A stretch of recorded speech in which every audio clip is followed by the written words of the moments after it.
Bonjour mes chers béliers, je vous remercie de me retrouver pour cet horoscope du mois de septembre 2015 qui a mis un peu de temps à être mis en ligne et je m'excuse pour ce délai.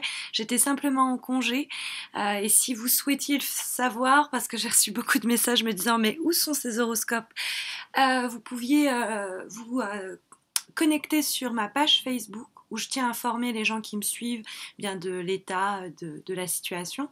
Donc j'avais communiqué la date de mise en ligne qui était celle du 5 septembre, mais je l'avais aussi mis sur mon site internet sur lequel vous pouvez également vous connecter quand vous vous demandez qu'est-ce qu'elle fabrique, parce que c'était un peu ça les messages. Bah alors ils sont où ces horoscopes? Bon, bah les voilà. Les prochains, ceux du mois pour le mois d'octobre, seront mis en ligne à la fin du mois comme d'habitude. C'était juste les grandes vacances et j'étais en congé. Voilà, je suis de retour. Donc ce tirage est assez dynamique pour ce mois de septembre. On voit qu'il y a quand même des choses qui se passent en vous, en tout cas. La première carte que nous avons tirée, c'est la carte du mât.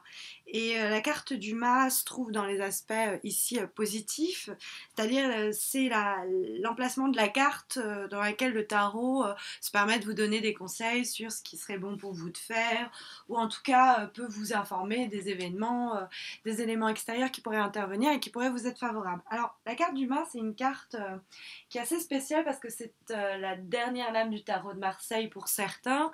Pour d'autres, c'est la première. En fait, elle ne porte pas de chiffres. Pour moi, c'est cette idée, et pour la plupart des tarologues, c'est cette idée de début et de fin. Donc de fin qui permet le début. C'est avec elle le nouveau départ, quelque chose vers l'inconnu. Alors c'est cette idée de peut-être avoir envie de tout plaquer, de partir à l'étranger par exemple, ou d'être sur le point d'entamer une nouvelle étape de sa vie, totalement inconnue, totalement nouvelle, et du coup qui va annoncer le début d'un nouveau cycle. On se dirige vers des sentiers sur lesquels on ne s'était jamais aventuré auparavant. Hein. On sort des sentiers battus littéralement avec la carte du mât, mais comme la carte est positive, et ben, ça nous est favorable, hein, c'est positif pour nous de se lancer comme ça vers la nouveauté, vers l'inconnu, vers quelque chose de radicalement nouveau. C'est une carte qui nous parle d'évolution et d'une évolution qui ne peut pas être stoppée. Alors, les choses se mettent à bouger, qu'on le veuille ou non. Alors, la carte du mât, ça peut aussi nous parler plus psychologiquement, cette envie que vous avez peut-être, comme je vous disais, de tout plaquer sur un coup de tête ou c'est une carte un peu de folie, le mât. Donc, ça peut être cette envie de changer soudainement les choses telles qu'elles sont aujourd'hui et d'aller vers quelque chose de radicalement nouveau parce qu'on ne supporte plus la situation actuelle.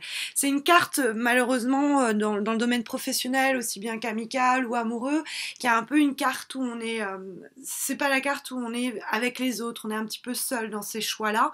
C'est des choix qu'on doit prendre soi-même, mais c'est aussi des événements qui nous arrivent de façon un peu solitaire.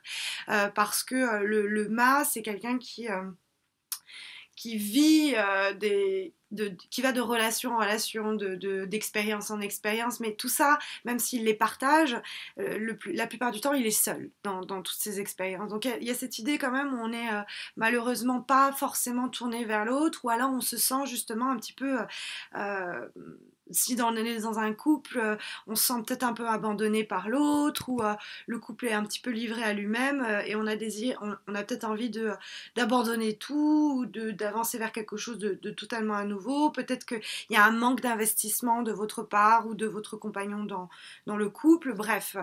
Mais la carte du mât, comme elle est dans l'aspect positif, elle semble nous dire que ce n'est pas grave, vous êtes assez fort, assez forte, mes chers béliers, ça pour le savoir moi-même, les béliers sont assez des gens déterminés.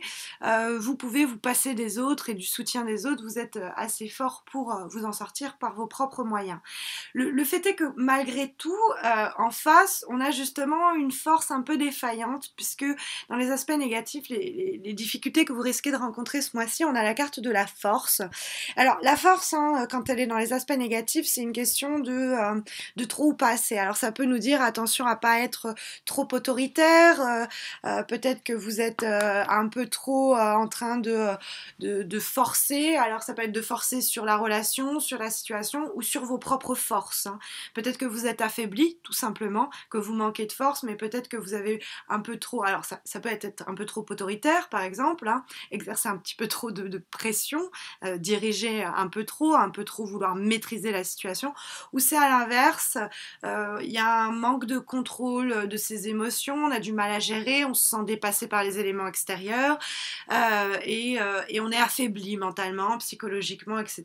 Ce qui nous conduirait peut-être, alors le mât, ça peut nous dire au sens vraiment au pied de la lettre, vous êtes actuellement affaibli physiquement et il serait bon de tout plaquer là, les ennuis, les emmerdes, de les laisser derrière vous, et de vous offrir un peu de bon temps et de vous recentrer sur vous, parce que le mât, c'est quand même, je vous le disais, il est assez solitaire, c'est ses aventures, ses expériences, et donc peut-être que vous avez un petit peu tiré trop sur les forces, et il serait bon, ou vous êtes tout simplement fatigué, et il serait bon de vous donner quelques jours de répit et de profiter un peu de liberté, parce que la carte du mât, c'est ça. Ou ça peut nous dire peut-être que vous êtes actuellement trop autoritaire, ou vous faites pression sur une situation parce que justement vous la supportez plus. Tout ce que vous avez envie, c'est de laisser tout ça derrière vous et de prendre un nouveau chemin. Dans ce cas-là, le mât quand même vous invite à emprunter ce sentier nouveau, et de prendre des décisions peut-être un peu radicales, que d'autres vous diraient oh non, c'est un peu fou, ou que vous-même vous dites ce serait pas très sain, ou une idée très vous voyez, un peu l'impulsivité. Bah, le mât vous conseille quand même de laisser un peu la place à l'impulsivité. Au-dessus, on a la carte de la vibration, qui est une carte qui rassure un petit peu la carte de la force en négatif, parce qu'on a la carte de l'étoile qui nous parle du futur, qui nous parle de l'espoir qu'on nourrit dans le futur. C'est une carte de bonne période pour on va dire, tenter sa chance, ou en tout cas laisser la chance agir pour soi. C'est une carte où on peut s'appuyer de ses amis, c'est une carte qui nous parle du cercle amical, mais c'est une carte aussi où il ne faut pas perdre... Peut-être que c'est ça qui vous coûte un peu d'énergie. Vous avez des espoirs très forts que vous nourrissez, parce que la carte de l'étoile, elle est quand même en vibration. C'est pas ce que vous conseille le tirage, c'est ce qui est. Et donc c'est cette idée de croire en sa bonne étoile, mais d'être un peu passive. Or la carte du mât, c'est quelqu'un qui n'est pas passif. La carte de la force qui peut poser problème, c'est qu'on peut manquer de force justement et rester dans on espère, avec la carte de l'étoile, on espère qu'on va aller mieux, hein, alors qu'on ne se donne pas ces quelques jours dont on a besoin. On espère que le problème va se résoudre alors qu'on ne fait rien pour, et que tout ce qu'on a envie, c'est de partir sur un coup de tête, mais on ne le fait pas non plus. Donc on nourrit comme ça beaucoup d'espoir, mais on n'agit pas, où on voit beaucoup de possibilités du futur s'offrir à nous, mais on reste un petit peu dans cette idée où on ne les concrétise pas. Or, la carte qui suit, qui est la carte de l'amoureux que vous avez en carte de couleur, on va dire ce que ressent le tirage pour ce mois de septembre 2015 majoritairement, on a la carte justement du choix, d'un choix à prendre. Alors c'est vrai que ça nous parle aussi de relations triangulaires, hein, dans le domaine amoureux, c'est pas toujours très bon signe, ça peut nous dire que vous avez quelqu'un qui est rentré dans l'équation de votre couple, alors ça peut être de votre côté, ça peut être du côté du partenaire, mais c'est une carte plus simplement qui nous parle de cette idée qu'il va falloir prendre une décision, il va falloir faire un choix, et vous en êtes capable. Alors peut-être que vous manquez de force pour le moment, mais je pense que la carte du mât nous dit que si vous arrivez pas à prendre ce choix, finalement ça va se faire d'un coup. Alors ça va être peut-être sur un coup de tête, sur une discussion qui finit mal, ou sur vas-y j'en ai marre, ça me saoule, et hop j'envoie tout balader, et puis ça se fait sur le moment. Le mât il est un peu comme ça, mais de toute façon cette décision vous allez la prendre, et même si vous hésitez, même si vous n'êtes pas sûr du chemin à prendre, la carte de l'amoureux nous dit vous allez la prendre cette décision, et ce sera pour le mieux, hein, sortir peut-être de la passivité de l'étoile, ou de cette période dans laquelle vous êtes incertain, incertaine, vous hésitez, et qui vous pompe votre énergie. Il est temps de vous diriger vers de nouveaux horizons, comme la carte du mât semble l'indiquer. Voilà mes chers béliers, j'espère que cet horoscope aura répondu à vos attentes pour le mois de septembre. Comme je vous le disais, on se retrouve à la fin du mois de septembre pour les horoscopes du mois d'octobre. N'hésitez pas à vous abonner à ma chaîne YouTube si ce n'est pas encore fait, ça me motive toujours pour réaliser ces nouvelles vidéos.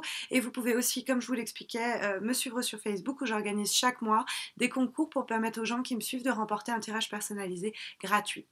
Je vous dis à la fin du mois de septembre pour le mois d'octobre, pour l'horoscope du mois d'octobre. D'ici là, prenez soin de vous et à bientôt.